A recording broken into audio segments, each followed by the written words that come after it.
नाज़रीन असां हींअर मौजूद आहियूं टंडो मस्ती में वफ़ाक़ी हुकूमत तरफ़ां ग़रीब आवाम मथां हिकु भेरो ॿीहर पेट्रोलियम शयुनि में वाध करे आवाम मथां वॾो बम किरायो आहे। 15 ॾींहंनि अंदरि मुसलसिल 80 खां 85 रुपया पेट्रोल जी क़ीमतुनि में ऐं गैस जी क़ीमतुनि में वाध कई वई आहे। अचो त उन हवाले सां टंडो मस्ती वासियुनि सां ॻाल्हि ॿोल कयूं त उन्हनि जो छा चवणु आहे। बाबा तेल ॾाढो महांगो थी वियो आहे, ॾाढी तकलीफ़ आहे। वफ़ा खे मुतालबो आहे त तेल सस्तो कयो। असां टूएलनि ऐं तेल में ख़र्च में पूरा थी विया आहियूं। भला भला ज़मीनदार हिन महिल थकिजी विया आहिनि।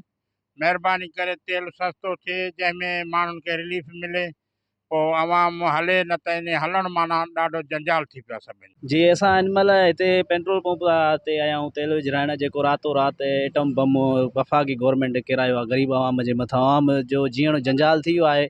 इमरान ख़ान जे ख़िलाफ़ त बिलाल भुट्टो वज़ीर ख़ारजा रैली कढे पियो त महांगो ज़ुल्म हे हो, पर हिन महिल किथे आहे बिलाल भुट्टो? ज़ुल्म पियो थिए हिते। तेल माण्हुनि लाइ ज़हर खाइण जो पैसो न बचियो आहे। गिहु 800 रुपया 700 रुपया किलो थी वियो आहे। माण्हू ट्यूबवेल नथा हलाए सघनि, ज़मीनुनि ते पाणी कोन्हे, आवाम ॾाढो परेशान थी वियो आहे, ख़ुदकशियुनि ते मजबूर थी वियो आहे। पर हुनखे सिर्फ़ में सिर्फ़ु इहा ई आहे त वज़ीर ख़ारजा थियणो आहे ऐं स्पीकर थियणो आहे। आवाम खे कुझु न आहे ॾियणो। हिन महिल ताईं सिंध में काई हुक्मरानी न आहे, काई बि तवजो न आहे। हर को पंप पेट्रोल पंपनि ते पंहिंजे मथां गवर्नमेंट जेका पंहिंजे कमाई जे लाइ बसि 10 रुपया 15 रुपया 20 रुपया तेल वधाए पियो वञे।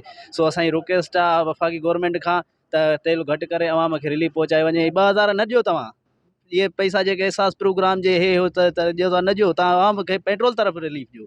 आवाम जी त सघे न, हिन महिल मरी थो सघे न जी थो सघे। महिरबानी करे वज़ीर आज़म शहबाज शरीफ़ इन शइ ते कंट्रोल करे ऐं पेट्रोल ते रिलीफ ॾिए। पेट्रोल हाणे ॻोठ ताईं बि न पुॼी सघंदी गाॾी। हाणे तव्हां तेल ॾिसो जेको 100 में मिलियो आहे, गाॾियूं दगनि में बीठियूं आहिनि। काॾे वञूं असां परेशान लॻा पिया आहियूं। असां घुमण जहिड़ा अचूं, ॿाहिरि निकिरण जहिड़ा अचूं। तो ज़ुल्म लॻो पियो आहे ग़रीबनि सां। सफ़ा असुली काॾे वञनि। हाणे 200 में अधु लीटर मस्तु थो मिले। हाणे 260 रुपया लीटर लॻो पियो आहे पेट्रोल, 270 रुपया लॻो पियो आहे डीज़ल। ग़रीब वञे त वञे काॾे? असां चऊं पिया त पीपी जी हुकूमत ई, पीपी जी इमरान जो बादशाही, इमरान हिन त बाबा हाणे मुल्क जा तरा कर। दफ़ो हिकिड़ो बम किरायो आहे ग़रीब माण्हुनि जे मथां। पेट्रोलियम क़ीमतुनि में जेका वाधारो थियो आहे, असां गवर्नमेंट खे इहा अपील कंदासीं त तव्हां एटम बम तव्हां वटि पियो आहे, रोज़ रोज़ जे बम किरण खां हिकिड़ो दफ़ो ई बस एटम बम जो धमाको करे छॾियो त जीअं ग़रीब आवाम बचे ई न। अगरि ग़रीब आवाम हूंदी त इहे दाऊं कुकू पयूं हलंदियूं। उन खां बाद में तव्हां ॾिसो त इन क़ीमतुनि वधण सां हाणे जेके खुर्द नोश वारियूं जेके शयूं आहिनि, उन्हनि जी क़ीमत तव्हां ॾिसो किथे वञी पुॼंदी। 500 रुपया 550 रुपया हींअर गिह जी रक़म थी हले पई। इनशाला तव्हां ॾिसंदव तव्हां हिकु ॿिनि ॾींहंनि में तव्हांखे 700 रुपया गिहु मिलंदो। ऐं इन खां अलावा ॿियूं जेके शयूं आहिनि, अटो हिन महिल कोन थो मिले, कणिक कोन थी मिले। असांजो पूरो मुल्क हिन महिल 70% ज़राअत ते थो पियो हले। ज़राअत जो इहो कमु आहे त असांखे पाणी कोन थो मिले जो असां फ़सुलु करे सघूं। पाणी असां वटि बंदि, पेट्रोल जा बम किराया विया आहिनि, डीज़ल 60 रुपया कयो वियो आहे। त मूंखे ॿुधायो त ज़राअत की आहे कहिड़ी हथी मिलंदी? ज़राअत बि असांजी तबाह, महांगाई वञे आसमान सां ॻाल्हियूं कयूं आहिनि। कोई माण्हू पंहिंजी हिन ज़िंदगी गुज़ारण में मजबूर थी वियो आहे। बेगुनाह रुबरो चए थो त पियो असांजी ज़िंदगी जेका उहा ख़तमु थी वई आहे। असां कमाए थकिजी पिया आहियूं, पर हिकिड़ो घर जो चूल्हो बि पंहिंजो असां कोन था पिया हलाए सघूं।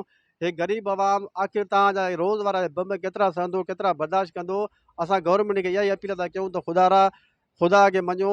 हे जेके हिकु महीनो तव्हां पेट्रोल जूं क़ीमतूं जेके वधायूं आहिनि, इन्हनि खे डिक्रीज़ करे अची साॻी रक़म ते 100 100 120 रुपया पेट्रोल ते कयो त जीअं महांगाई जो तूफ़ान घटि थिए, आम माण्हू खे रिलीफ मिले। नाज़रीन वफ़ाक़ी हुकूमत तरफ़ां हिकु भेरो जेको पेट्रोल क़ीमतुनि शयुनि में वाध कई वई आहे, उन हवाले सां टंडो मस्ती वासियुनि जा तव्हां वीचार ॿुधा। ग़रीब तबिके पोरियतनि जो चवणु आहे त जेकॾहिं अहिड़ो ई ज़ुल्म असांजे मथां रहियो त असां ख़ुदकशियूं करण ते मजबूर थी वेंदासीं। कैमरामैन टीम सां गॾु नादर अली ॼण, जेकब न्यूज़, टंडो मस्ती।